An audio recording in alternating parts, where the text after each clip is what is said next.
nhau đấy, cho nên là chỉ cần 1 đến 2 test gì đó bất thường là ok đủ rồi. Và kèm cộng với lại là bệnh nhân khai với mình là nên biết 2 cái bàn chân mình khám 1 test 2 test bất thường là ok. Tuy nhiên thì một số bệnh nhân mình phải khám đủ cả năm, bởi vì là khi đó mình phải trả lời các câu hỏi là có bất thường cảm giác hay không có bất thường, có đối xứng hay không, và ở ngọn chi góc chi hay như thế nào, cái mang căng mới hay không. Thì những câu hỏi đó thì đòi hỏi là những cái test của mình phải ra được những đó câu hỏi thì mới ngừng lại, chứ không phải là chỉ có bất thường hay không. Okay, so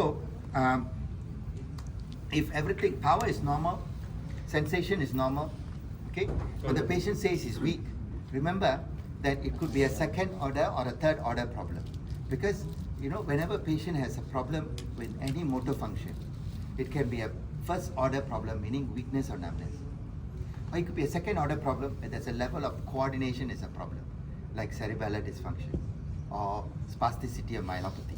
Okay? The third order is Parkinsonism and apraxia and all that. So, but the patients won't know what they have. They just say legs are weak. So, if once your power is normal, sensation is normal, remember to test coordination and think about Parkinsonism and apraxia by doing the relevant tests, making the patient walk. Okay?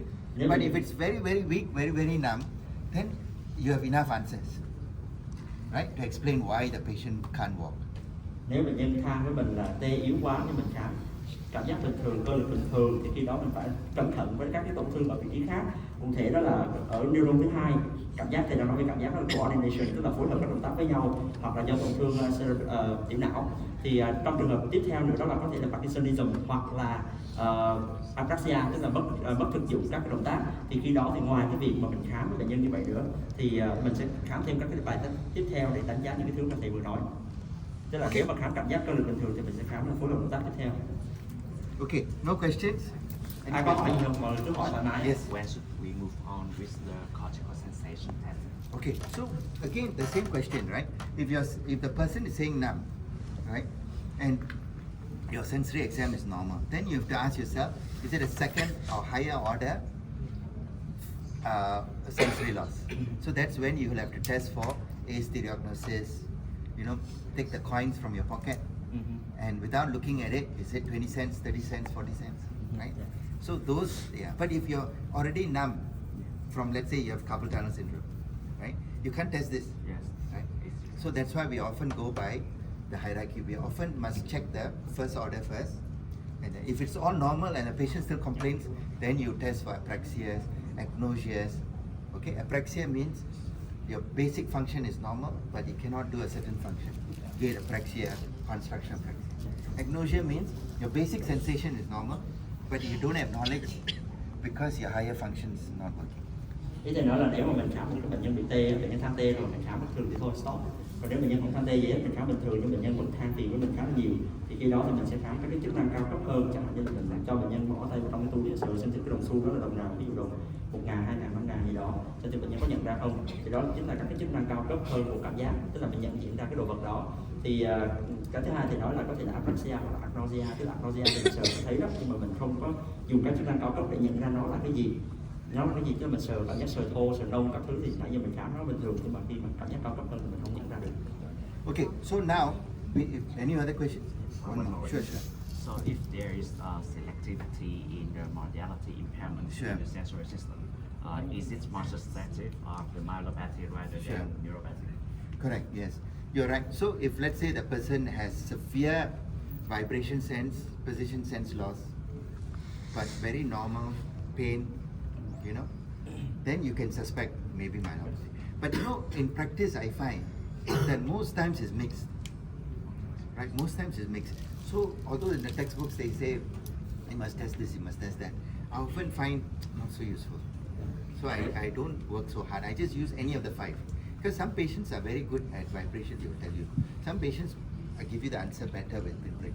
So I use as many as possible. Now, if there is selective loss, maybe I start thinking, but most of the time they are mixed. Ý thì là bạn có hỏi là có khi nào bệnh nhân bị tổn thương ưu thế một cái loại cảm giác hay không, thì nói là cảm giác trung ương khoa hay là cảm giác bị ngó nó giảm, thì tất nhiên mình phải nghĩ đến myelopathy cuộc sau. Nhưng mà thường thì nó trên lâm sàng thì thường nó sẽ mix với nhau, nó sẽ trộn với nhau. Thành ra hiếm khi mà bị select, bị chọn lọc lại một loại cảm giác như vậy. Thành ra thì mình phải khám. Có một số bệnh nhân thì khám cái này nó rõ hơn, cái kia rõ hơn, thì mình nên khám đầy đủ. Dr. Say. Yeah, sometimes 5 speed size is not obvious. Yes. Okay, that's a good sign. You want to demonstrate the rest? I'm not very good at the others. Yes. You want. Yes, it's a good point. So when sometimes patients they keep extending, they're very sensitive to the. Then you need to know the other techniques. But to be honest with you, I'm not very good at it. So Dr. say you want to demonstrate. Anh sĩ đang hỏi là anh sĩ là có cái cách nào nếu mà bên kia nó không rõ thì bây giờ mình có cách test không thì thầy kêu anh sĩ lên để biểu diễn những cái cách khác open hand hay sao đó. So you tell us the name and then you do it and then. And whenever I check the baby's skill side is asymmetric, I will make sure it's abnormal. I do open health, it stimulate the tibial Anh and sẽ vuốt cái xương chày đi xuống. What's this called? Open hand. open Open health, hand. open health, You stimulate the tibia. tibia. And vuốt trên xương chày. We avoid to do it directly because we scratch the skin of the patient. Cái da này rất là mỏng. So you put the clothes on. Yes, and Để cái tấm vải lên để tránh xước chân bệnh nhân. it's positive. Còn nếu dương thì con cái nó đi lên. And check up, we stimulate That's open height. Then chat up. and check up. Use the fixer. Use the. Đi quay trên này. Cái này là sao đó? Stimulate like this. So lateral aspect of that. Yes. Stop right here. Nó mặt ngoài của bàn chân. So that may be useful for people who are very sensitive in the sole. Bệnh nhân rất là nhạy cảm That's bàn chat chân. up. Cái này. Sao đó? Then I forget the name, but my mentor used to do this. One more thing, but I'm not very good at it. But Thầy có thể có những cách khác mà quên mất cái tên rồi. it's got a Eastern European name also. I forget the name. But basically, he will flick the fourth toe down. Lê Văn Thành. Huh? It's named by a teacher of ours. What's it called? Dr. Lê Văn Thành. Never cut. Yeah, Lê Văn Thành sai. Yeah. Okay.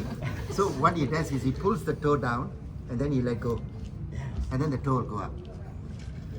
I don't know whether you all do What's that. the name of cancer? So he pulls the toe down, the fourth toe down, Kéo and then con let cái. go, and then this Thứ one tư should xuống và con cái sẽ put đi the lên. fourth toe down.